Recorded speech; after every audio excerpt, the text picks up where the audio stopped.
going on, y'all? Five Sports Talk back at it with another video talking some NBA. Yes, that's right, a missed football season and NFL, everything NFL.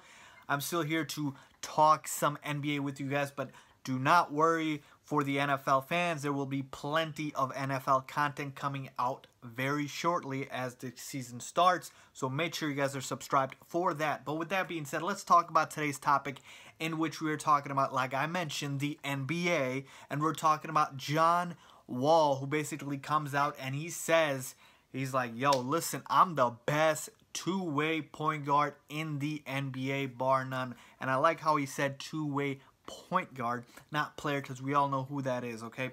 Well, it's a debate between LeBron and Kawhi Leonard, okay? The numbers are going to say Kawhi Leonard, but LeBron James really doesn't try in the regular season anymore. But with that being said, that's another topic for another day. So let's focus on point guard specifically, okay? So I thought about it. Is John Wall really the best two-way point guard in the NBA? And the more I thought about it, the more it seemed to possibly be true.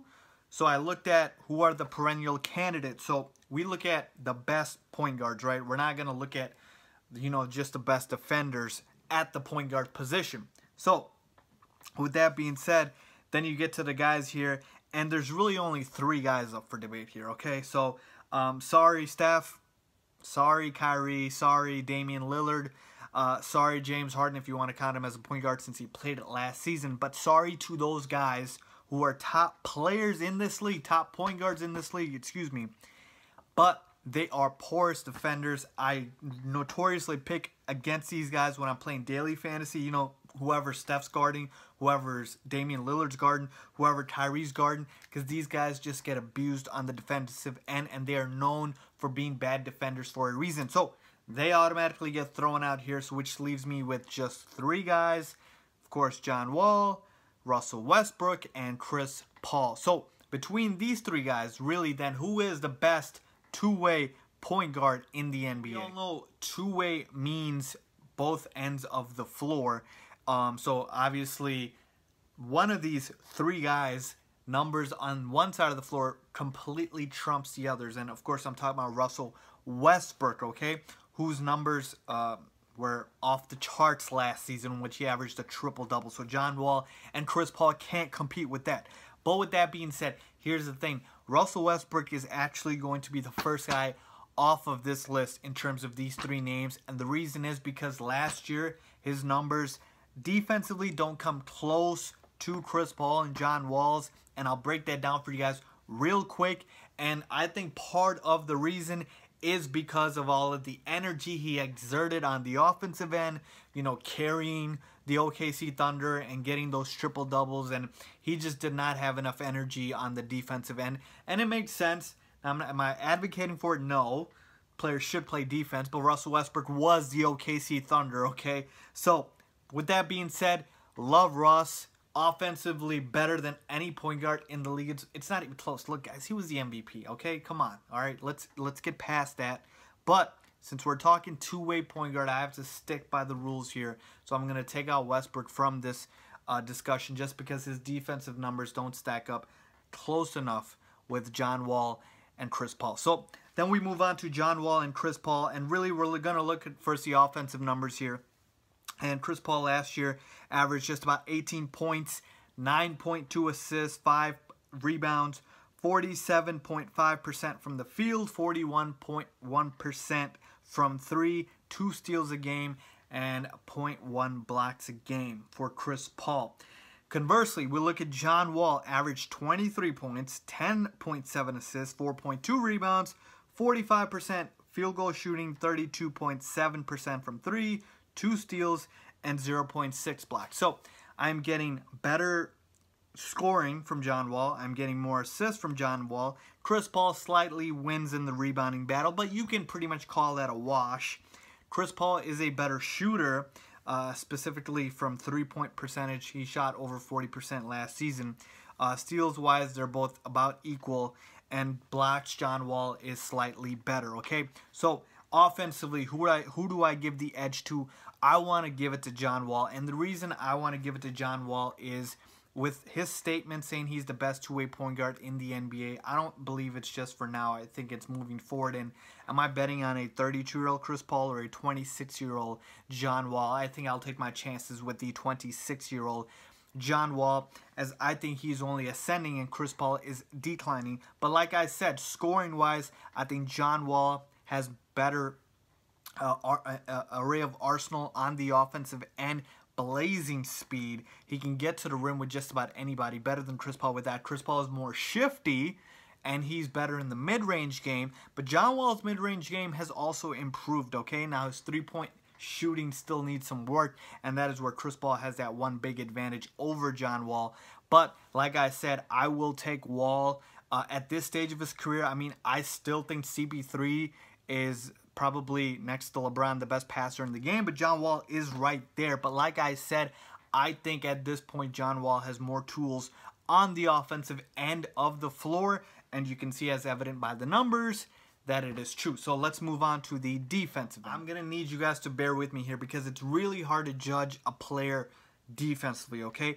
We can't just look at steals and blocks, okay? You can't just say, oh, John Wall averages, you know, 0.5 more blocks than Chris Paul, so he's a better defender. No, there's more analytical work that goes into here, and I'm not trying to confuse you guys with all the technical jargon. I'm just going to throw out some simple numbers, and I will quickly explain to you guys what they mean.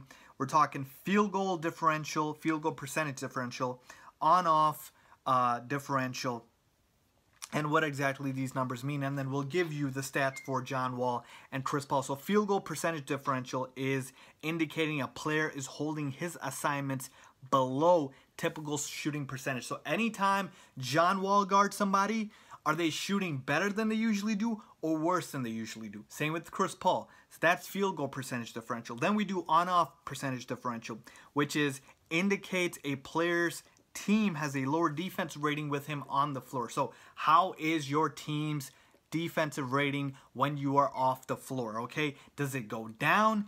That means you're a good defender. Okay, does it go up? That means you're probably a bad defender. But here's the thing, the reason I take both of these numbers and not just one of them, because they both kind of equally tell sides of the story. If you're kind of missing one part if you don't have the other.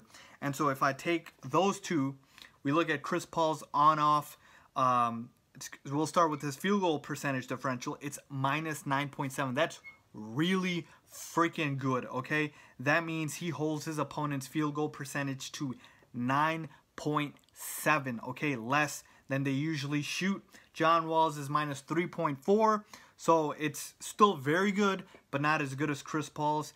And then on-off, John Wall is minus 1.5, which means his team does suffer when he's off the floor. Chris Paul's is surprisingly 1.0, which is he's barely about the same, okay? So when you look at that, I mean, numbers-wise, I think a CP3 and Wall are similar defensively, but Chris Paul does get the advantage a little bit just because of that field goal differential being so much. And Chris Paul is tenacious. He's a pit bull. He likes to get into the face of his defender. But here's the thing, John Wall has more size on Chris Paul. He's a taller, bigger, faster point guard. And the thing with John Wall is I think John Wall is only going to, like I said, get better defensively. Chris Paul is only going to get worse defensively. So with that being said, let's take a full circle here and get back to the actual question. Is John Wall the best two-way player, two-way point guard, in the NBA? Right now, as of this moment, Chris Paul has a slight advantage, but moving forward, I do believe John Wall is the best two-way point guard in the NBA. So if John Wall wants to say it, he can say it, because next season, he can probably prove it. And right now, it's pretty much very close to where you can make an argument for either or, okay? So John Wall, talk your you-know-what, because you are a hell of a point guard and a hell of a two-way player. John Wall is one of my favorite players in the league. Love watching him play, and I hope he dominates next season as well and becomes an MVP candidate. To hell with that. You know what I'm saying? Like, because the Wizards are going to be good with John Wall, and like I said, I'm a big Wall fan, so I like when players, you know, like to talk but then also back it up. So let's hope John Wall also backs it up as he's been doing so far. So let me know what you guys think. Is John Wall the best two-way point guard in the NBA? Leave a comment down below if you guys agree, disagree. If you guys like this video, please give it a thumbs up. And also, do not forget to subscribe. Thanks for watching.